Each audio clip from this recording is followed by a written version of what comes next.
Welcome to Stock Mo. Something happened a few weeks ago that most people in this country completely missed. A tiny, barely known British company that supplies a single critical component to one of the most powerful space programs ever built, its stock doubled. Not over a year, not over 6 months, in 48 hours. And the people who were paying attention walked away with life-changing money. Now, here's what I want you to think about. That was not luck. That was not a rumor. That was a pattern, a very specific, very repeatable pattern that shows up when enormous capital starts flowing from a giant into its supply chain. And right now, that exact same pattern is forming again. Different stock, different country, different product, but the same massive wave underneath it. If you stay with me for the next 12 minutes, I'm going to walk you through the whole thing from the beginning. Before I get into the name, make sure you hit that subscribe button right now because this channel, StockMo, puts out research like this every single week. Not theories, not recycled headlines, actual setups with real logic behind them. If you are serious about growing your money in this market, this is exactly the kind of content you need in your feed. Hit subscribe, tap the bell, and let's get into it. Now, let me start with a bigger picture idea because I think it actually reframes how you should be looking at the entire market right now. For the last several years, the dominant trade in American equities was straightforward. Buy the biggest technology companies and hold on. And it worked beautifully. The names everyone knows, the massive cloud platforms, the search giants, the chip designers, the social networks, they generate extraordinary profits, they sat on mountains of cash, and their stock prices reflected all of it. Investors were essentially buying the most efficient cash-generating machines in the history of capitalism. But something has changed, and I do not think the broader market has fully absorbed what that change means yet. Those same companies are no longer hoarding cash. They're spending it aggressively, competitively, almost desperately. The race around artificial intelligence infrastructure has these companies committing hundreds of billions of dollars annually to data centers, custom silicon, power generation, cooling systems, and everything in between. We are talking about a combined capital expenditure figure across the top technology names approaching $500 billion a year and still climbing. And here's the thing most retail investors are missing entirely. That money does not disappear. It does not evaporate. It flows. It moves from the balance sheets of the giants into the revenue lines of their suppliers, into the small and mid-sized companies that actually manufacture the physical things the giants are buying. And that is where the real opportunity is sitting right now. Think about what that means practically. When a trillion-dollar company writes a check for specialized components, for rare materials, for precision-manufactured parts, that check lands somewhere. It lands in the income statement of some company most people have never heard of. A company that might trade for $30 a share. A company with a market cap smaller than the quarterly bonus pool of the organization writing the check. That gap between where the money is flowing and where the market's attention is focused, that is where outsized returns come from. That is the entire thesis here. And SpaceX fits perfectly into this framework. This is arguably the most ambitious industrial program running on the planet right now. The sheer pace of launches, hardware iteration, and global network expansion is staggering. SpaceX recently raised another enormous round of private capital, adding billions to a war chest being deployed rapidly into the physical infrastructure of next-generation space systems. That money is not going to stock buybacks or executive compensation. It is going into suppliers, into materials, into the unglamorous, complicated, absolutely parts of actually building rockets and satellites at scale. That is the pattern that produced the move in that British RF components company. And that is the pattern setting up again right now. So, let me talk about titanium because titanium is the material at the center of this trade. And I want you to understand why it matters before I give you the name. Titanium is not a glamorous material. It does not get written up in technology magazines.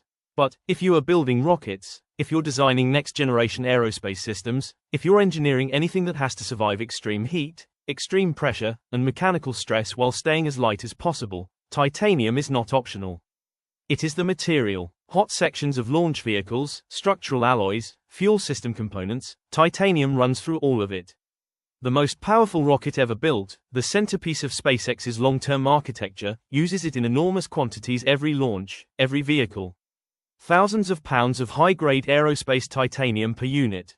Here is where the story gets genuinely interesting. The United States does not produce aerospace-grade titanium at anything close to the scale it needs. Historically, a very large portion of U.S. aerospace titanium supply came from Russia. That supply chain was severely disrupted starting in 2022 when the war in Ukraine began and the relationship between Washington and Moscow collapsed. China produces titanium as well, but depending on Chinese supply for materials critical to U.S. defense and space programs creates obvious strategic problems nobody in Washington is comfortable with. Japan is a supplier, but nowhere near the volume needed to meet the demand that is coming. So, you have the largest, most ambitious space program in American history. You have demand for aerospace titanium that is only going to grow as the next generation of launch vehicle scales, as the defense procurement budget expands, as commercial space matures. And at the same time, the traditional supply chains for the material this program depends on are broken, politically compromised, or simply not large enough. That is not a minor inconvenience. That is a structural problem that requires a structural solution. And the market has not priced in what solving that problem is worth. Drop a comment below right now and tell me, are you holding any supply chain plays around the space or defense build out? I read the comments and it genuinely helps me understand what you are tracking out there. The company I want to talk about today is called Hyperion X. The ticker is IPX. It trades on the Nasdaq and at the time I'm recording this, it is sitting in the low to mid $30 range. Hyperion X has developed and patented a proprietary process for producing aerospace-grade titanium from recycled scrap material. The process is called HMR, and while the engineering is complex, the practical implications are straightforward. They're making high-quality titanium domestically in the United States without dependence on Russian or Chinese supply chains at an energy cost substantially lower than traditional production methods. That combination of domestic sourcing, supply chain independence, and cost structure is exactly what both the Pentagon and major aerospace contractors are looking for right now. And here's the piece of information that tells you how seriously people are taking this. The Department of Defense has already committed $47 million in federal funding to help Hyperion X scale up production. The federal government does not write $47 million checks to companies it has not thoroughly vetted. It does not fund manufacturing scale-ups for technologies it does not believe in. When the Pentagon decides a company is strategically important and backs it with real money, that is a signal worth paying attention to. It means the government has validated both the technology and the company's ability to execute. That kind of institutional endorsement changes the risk profile of a small-cap investment in a meaningful way. Endorsement changes the risk profile of a small-cap investment in a meaningful way. Now, let's get into the catalysts because this is where the trade becomes concrete. A thesis is one thing, what moves a stock is specific datable events. And Hyperion X has a lineup of near-term catalysts that is unusual for a company at this stage. The first thing to understand is that this is not a company years away from producing anything. They are producing right now. Air Virginia facility transitioned from pilot-scale operation to full 24/7 commercial production in March of this year. That is not a projection. That is not a target on a roadmap. That is already happening. The plant is running around the clock. That single fact tells you something about the demand environment. You do not run a facility continuously unless someone is actively buying what you're making. The second catalyst is the production ramp. Right now, Hyperion X is producing at roughly 50 tons per year. The company is targeting 200 tons per year by the end of 2026. And then, in what would be one of the more dramatic capacity expansions in the small-cap material space in recent memory, they are targeting 1,400 tons per year by mid-2027. Going from 50 tons to 1,400 tons in roughly 16 months is a 28-fold increase in output. If they hit even a meaningful fraction of that ramp, the revenue growth implied is enormous. And revenue growth of that magnitude in a company this size gets noticed by analysts, by institutional managers, by growth funds that were not previously paying attention. Go ahead and like this video right now if you are finding this useful. It genuinely helps this research reach more people who need to be thinking about what is happening in these supply chains. The third catalyst is the one I think is most powerful from a stock price mechanics standpoint. Management is projecting positive EBITDA by the end of 2026. If you have followed small-cap growth stocks for any length of time, you know exactly what that means. Right now, IPX is priced the way speculative story stocks get priced. Valuation based on projections and narrative. The investor base is dominated by people comfortable with uncertainty, willing to ride volatility. But the moment a company like this flips to positive earnings, the entire investor composition changes. Growth funds, which manage enormous capital and require positive earnings metrics before they can buy, suddenly become eligible buyers. Institutional ownership goes up, analyst coverage expands, price targets get revised higher. The stock reprices from a speculative asset to a fundamentals-driven growth story. That transition can be violent to the upside, and I have watched it happen dozens of times. When IPX hits positive EBITDA the way management expects, that repricing is coming. The fourth catalyst is something called the Titan Project. Hyperion X owns 100% of a critical minerals project in Tennessee. What matters right now is that the definitive feasibility study for that project is expected this quarter. Q2 2026. This is the document that moves a mineral asset from the category of "we believe there are resources here" to "here are the confirmed economics, here's the production plan, here is the net present value." When it publishes, it either confirms the value of the Tennessee asset or it does not. If it confirms it, you have added a second major value driver to the investment thesis on top of the titanium production business. That is a potential re-rating event sitting right around the corner. So, recap the catalyst stack. First, continuous commercial production already underway in Virginia. Second, production ramp from 50 toward 1,400 tons by mid-2027. Third, EBITDA flip projected by year-end 2026 that triggers institutional buying. Fourth, Tennessee feasibility study dropping this quarter. 4 hard near-term catalysts in a 12-month window.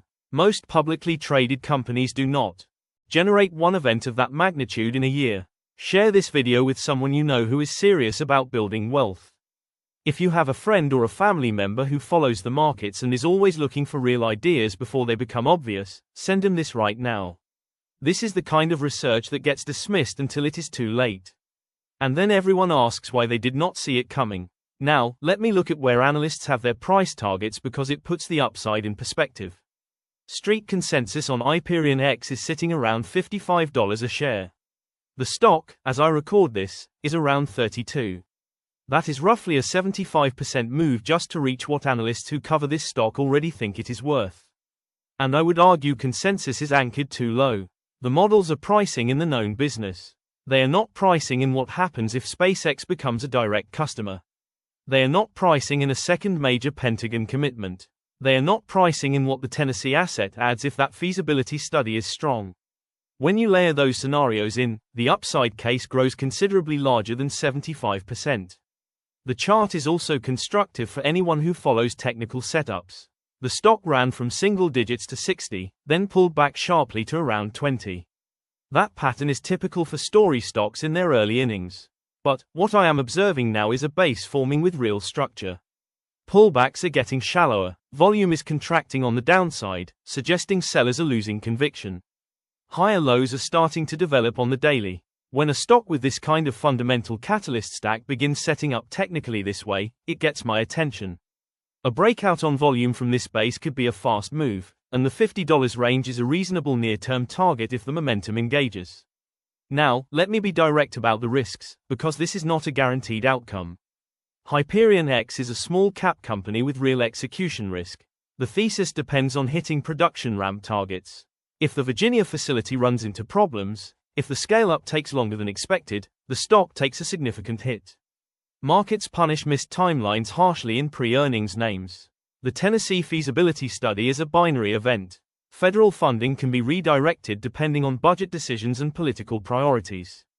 Customer concentration is a real concern. None of these risks are trivial, and you should size any position to reflect that uncertainty. This is not something you put your entire retirement portfolio into. It is an allocation where you capture significant upside if the thesis plays out while managing the downside if it does not.